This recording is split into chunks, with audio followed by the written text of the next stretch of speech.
Well, hey, good evening, everyone. Thank y'all so much for tuning into my channel tonight.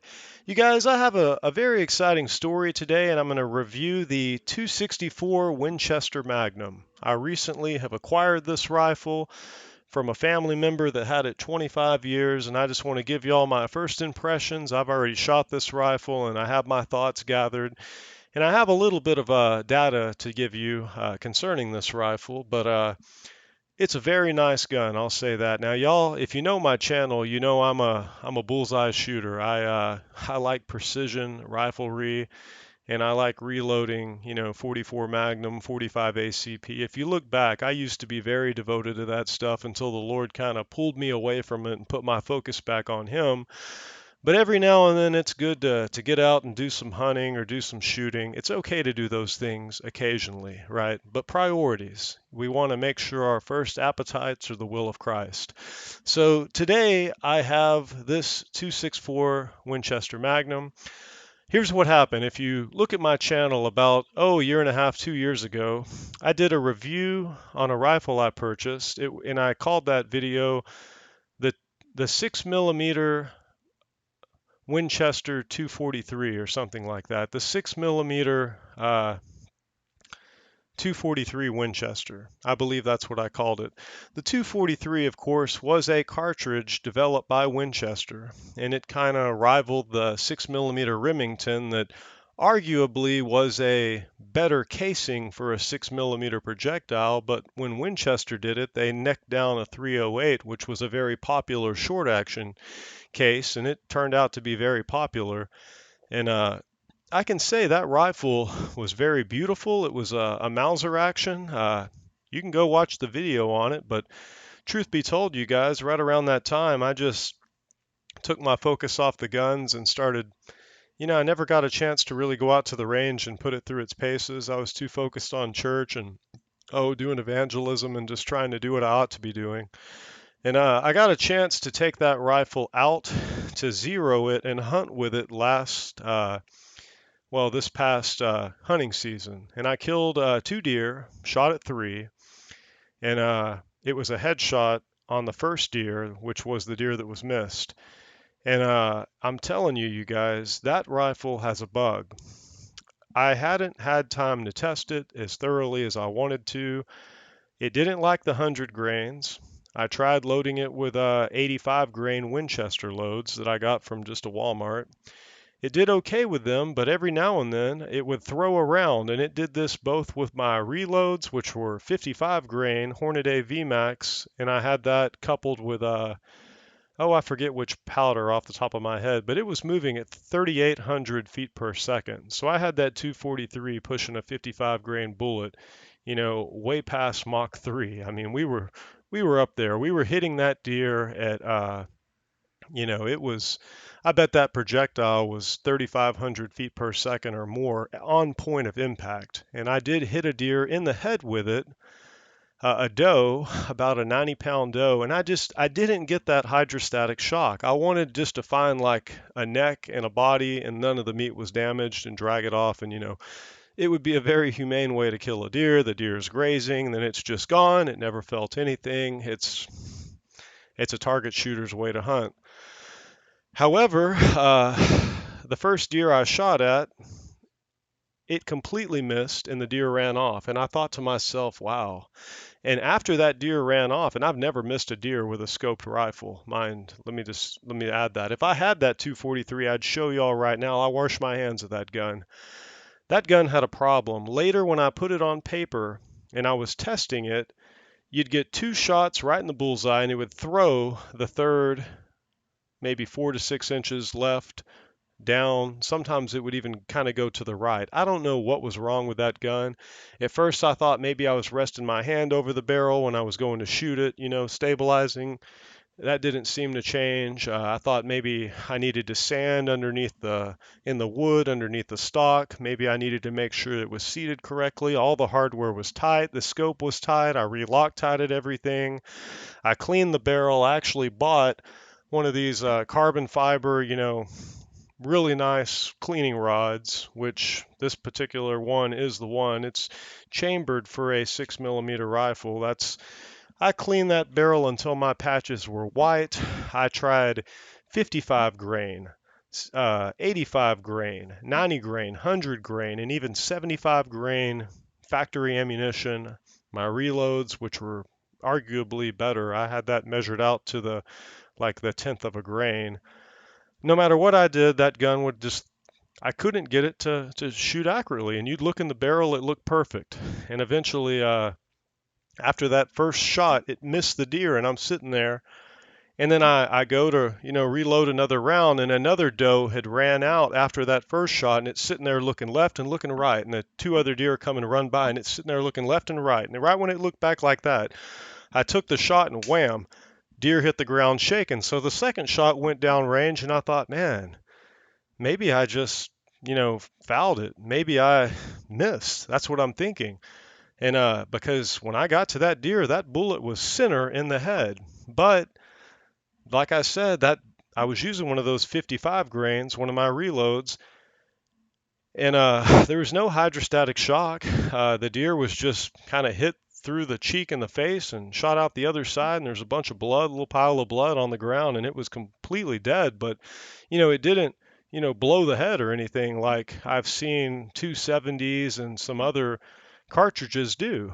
So, you know, maybe you need a projectile that's like 100 grains uh, doing the 3,500 feet per second. That's what I'm thinking now. I want it to happen every time. I want consistent hydrostatic shock with a lighter, higher velocity projectile. That's my way of thinking here.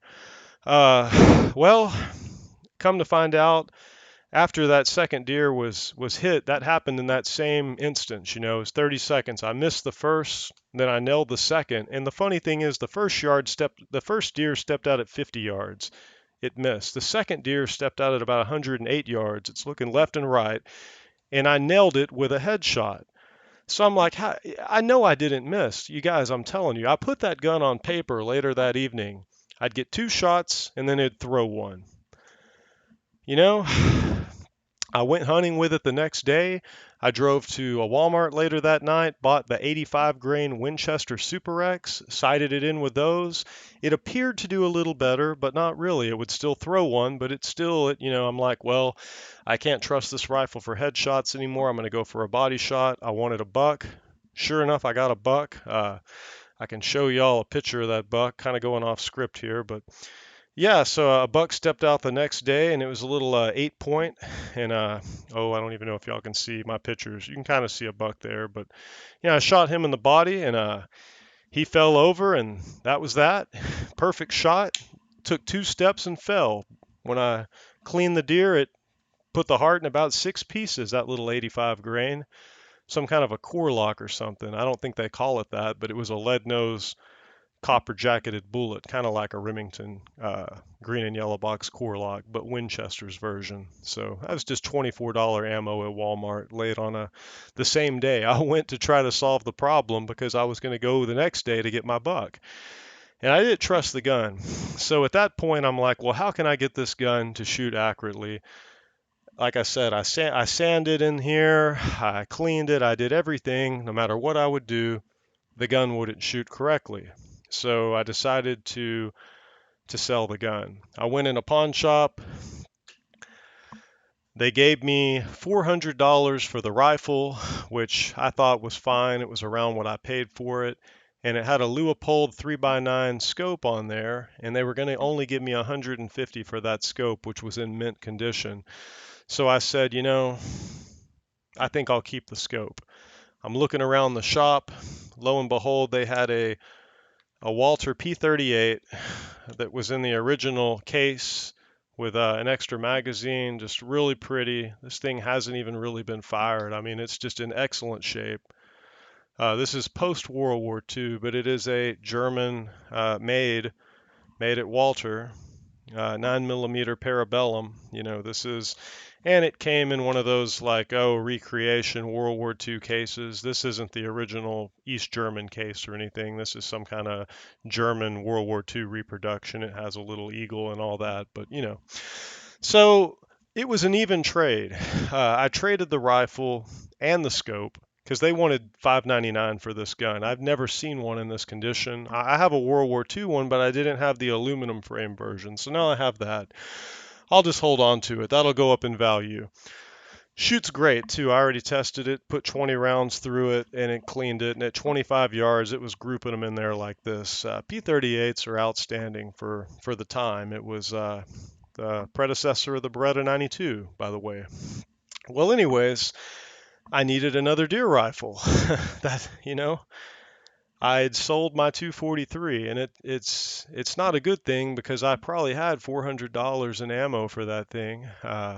Not quite that much, but close. Reloading dies, primers, yeah, and then a bunch of factory ammo, like 200 plus rounds of 85 grain Remington, AccuTip, and some other stuff. But I no longer own a 243, but I still have all that ammo. Maybe one day I'll pick up another. I like the cartridge; it's a good cartridge, but I will say that hydrostatic shock did not impress me. I've had a 30-06 literally take a deer's head like a bowl and just open it. Now, I know that might sound gruesome to some of you out there, but when you're hunting, the idea is to drop the deer so you don't have to track it. If I shoot it in the shoulder, in the front shoulder area, I'm going to drop it. It's going to tear the arm up. The deer is going to go down, but then I'm tearing up my meat.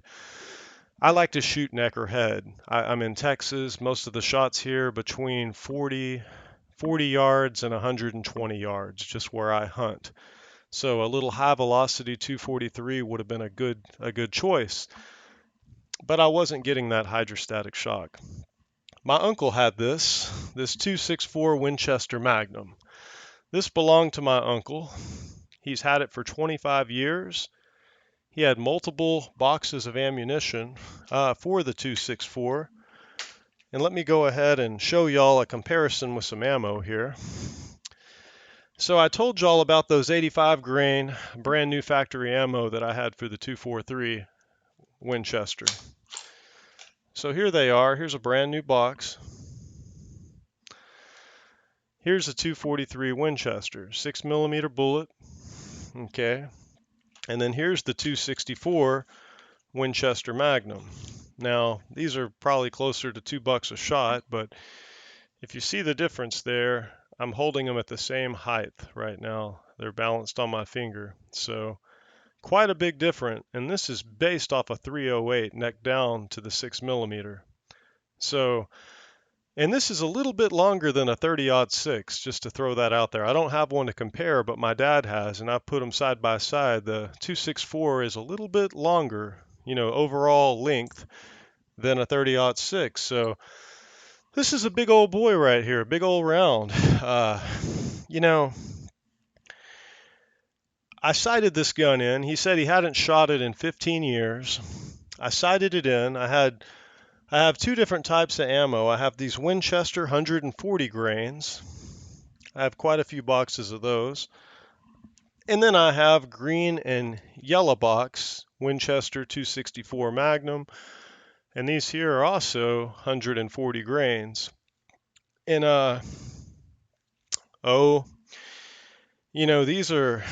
these are definitely some expensive shells, I'll say that.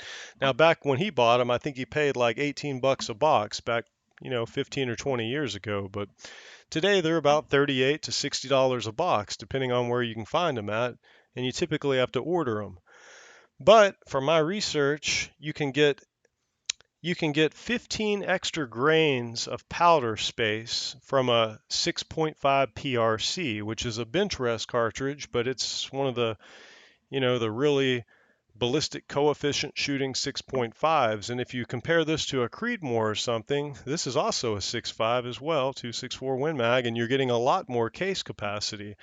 Now, these had a reputation for being barrel burners, but I've done a lot of reading, and if you let that barrel cool and you don't just keep shooting them and shooting them and shooting them, you take a couple shots, you wait 10 minutes. You take a couple shots, you wait 10 minutes. I'm a hunter. I'm not going to shoot 264 Win Mag as a plinking cartridge. This is for taking deer. This is for bringing home the meat.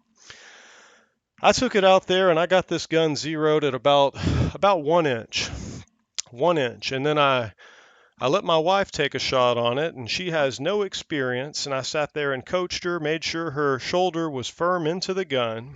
And this was her first time shooting the gun. And I tell you what, y'all aren't going to see this very well, but just with those core locks, that was about a 1 inch bullseye. So I had two and then kind of a flyer. That was about what I was getting just on average, something about like that.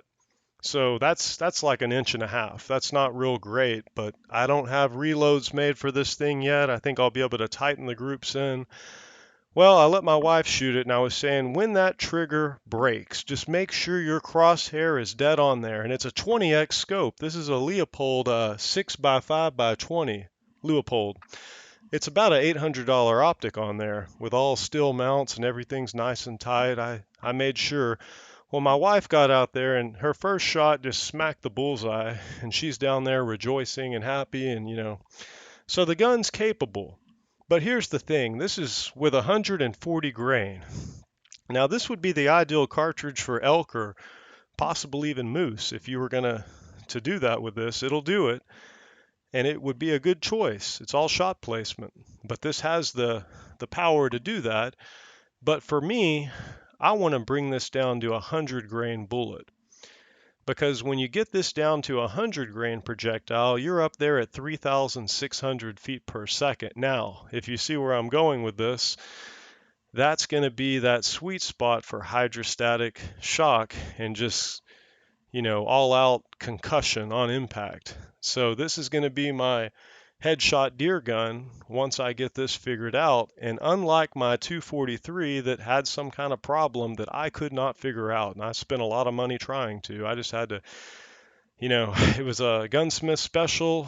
The barrel, the action, the stock, everything had been put together by some gunsmith. Beautiful gun, but just wouldn't shoot, wasn't consistent. This gun is consistent though, and I have probably 100 empty casings of brass in this other box over here, and that's all the rifle's ever been shot. So this still has probably, from what I've heard, if you take care of it, you can get maybe 12 to 2,000 rounds, 1,200 to 2,000 rounds out of one of these things before you really start to lose the barrel. So it's not as bad as people say. And I think that was something that kind of was overstated, which ruined this gun's reputation. So the 264 Win Mag, 1959 to present. You can still buy this gun brand new. It's pretty expensive. It's around 1,250 or so. But the older Model 70s, which is what this is, they are the more beautiful ones. But I just thought I would tell y'all about my experience with this. I traded my uncle for this gun, a couple nice 1911s. I did not pay a dime for it. It was a good trade. I'll keep it in the family. The 243 is gone. One day I'll find another in the pawn shop because I still have all that ammo, or I'll sell the ammo and just get this thing shooting those 100 grains and, find contentment there. I like a small bullet. I like a high velocity bullet. I like a tack driving rifle. So that's my story on the 264 Win Mag. Right now it's shooting about an inch to an inch and a quarter on factory loads, and I was aiming perfect. I mean, I had this thing bipoded and sandbagged out where I just was kind of, on there just with my trigger finger and my eye and my shoulder in the back. I mean, it's not free floated, it's a hunting rifle, but I should get, 3/4 inch, I believe. That's what I'm looking for with this gun, and hopefully it's a 1 in 9 twist. They don't like to stabilize anything over 140 grain, from what I hear, but a lot of people want a heavier bullet. See, if I was shooting at 1,000 yards and needed that long ballistic coefficient, maybe that's what I would want. But I think the 140s would still do you well. And that's why I think this could be an even better competitor than some of these. It really is. It's a superior case if you loaded it right. But if they would make that twist rate like 1 in 8 or 1 in 7, then they really would, please the long distance tack driver shooters. And the new ones are all coming out with 26-inch barrels too. This here is a 24-inch barrel. I wish it was 26. It's just a 24, but that's okay. That's still a long barrel. So I'll probably get the 100 grains in the future, and I'll probably load this up, and that'll be the hunting rifle for the rest of my life. I could just leave it as it is and just use. I have 4 boxes of this stuff, and it's sighted on it too. It's dead on at 100 yards. I have it written down here. Uh, I could just use the Winchesters, but it took me a few to get it sighted in just right. So I only have 7 shots left in this box, but I have plenty more of it. But you know, an inch and a quarter, that's where it's at now. I'd like to get it down to 3/4 inch, and I know the gun is capable of that. So, all right, you guys. Well, I've rambled on long enough now. Uh, I'm about to do a study on the book of Habakkuk, and I would like y'all to stick around if you have time. But thanks for watching. And until next time, y'all stay blessed. If you know anything about the 264 Win Mag, or you just want to drop a comment, please leave it down below. But this truly is a beautiful rifle, and I really am glad I got this rifle. So thank you, Uncle Marvin. Y'all have a good day. Until next time, I'll see y'all around.